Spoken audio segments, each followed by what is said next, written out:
um aprofundamento daquilo, quando eu falo aprofundamento, porque vai a resolução de algumas situações, casos de vulnerabilidade social, como a senhora citou, daquilo que foi criado ainda em meados dos anos 90, com o Projeto Cidadão, que reunia o Judiciário, o Ministério Público, Defensoria Pública e o próprio Executivo.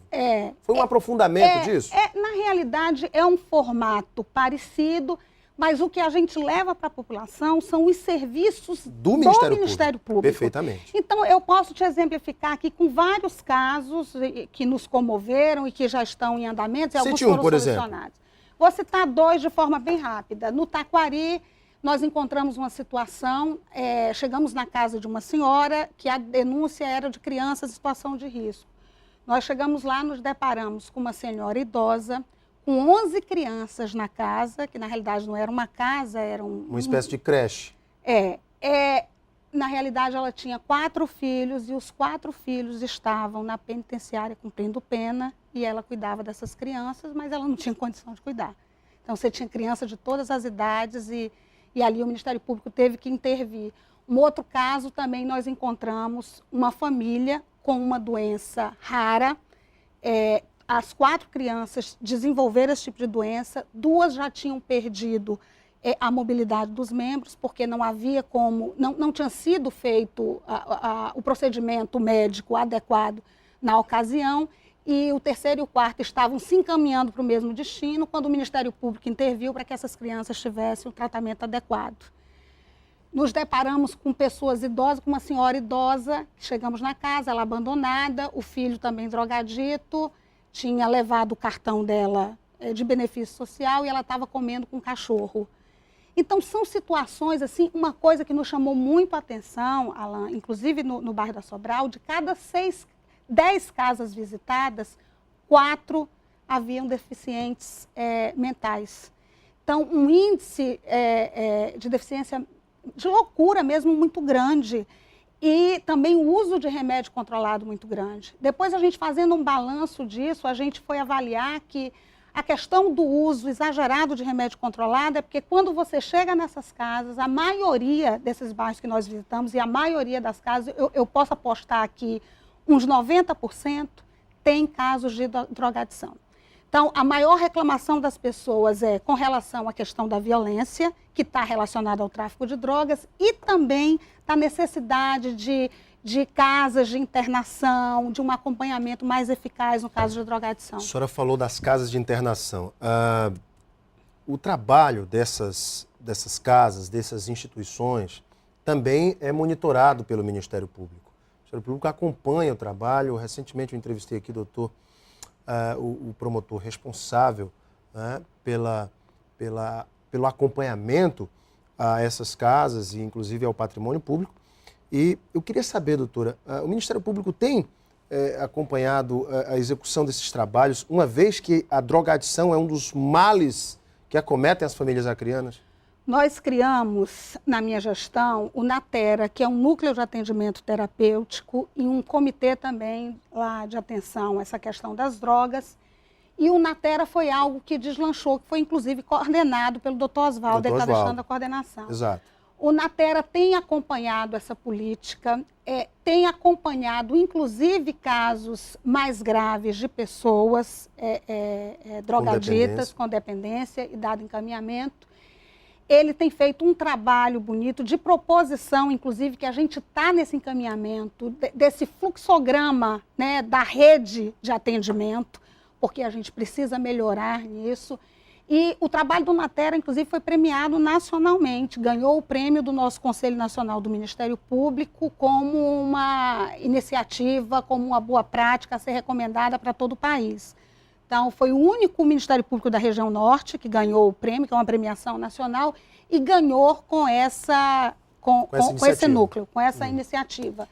A gente espera agora que o núcleo, inclusive, melhore, porque a pessoa que coordenava é o procurador-geral, mas a experiência do MP na comunidade nos mostrou que tanto o Estado, né, claro, tem que dar uma atenção prioritária para essa questão, e o Ministério Público certamente dará, porque os dados que foram colhidos nos inventários sociais que foram feitos nos demonstra isso. Não dá para continuar atuando em casos que são pontuais, sem ter essa visão geral. E a questão da drogadição é algo que nos salta aos olhos e nos comove muito a situação dessas famílias. Entre os avanços de sua gestão, doutora Patrícia, está o aumento substancial do orçamento do Ministério Público. Os ministérios públicos no Brasil inteiro lutam pela sua independência financeira, uma vez que um Ministério Público independente financeiramente, com recursos que vão chegar ao final do ano para todas as suas ações, para o desenvolvimento dos trabalhos, para, o trabalho de todas as promotorias e coordenadorias, enfim, lutam no Brasil inteiro por essa independência financeira. A senhora conseguiu aumentar em 43 milhões de reais, ou seja, de 2,5% para 4%. De 2,5%. Dobrou. Dobrou. A senhora praticamente dobrou de 2,5% para 4% o orçamento do Ministério Público dentro do orçamento geral do Estado. Eu queria que a senhora falasse desse avanço e como isso se reflete no trabalho do MP. Eu acho que esse é o meu maior legado para a instituição. O Ministério Público do Acre vivia uma situação, desde que eu entrei, eu tenho 20 anos de MP, em que o orçamento finalizava no meio do ano. Não existe Ministério Público independente, forte, sem independência e autonomia financeira e orçamentária. Ao me deparar com a situação, como é que um procurador-geral, um gestor de uma instituição, em agosto não tem mais orçamento? Tem que ficar com o pires na mão atrás do executivo. Que é o órgão que você fiscaliza. Então, no mínimo constrangedor. Então, eu fiquei perplexa e acho, assim, não entendia como é que essa lógica pôde funcionar por tanto tempo. Essa foi uma batalha que eu comecei num diálogo com os poderes, inclusive, mais, é claro, com o Poder Executivo.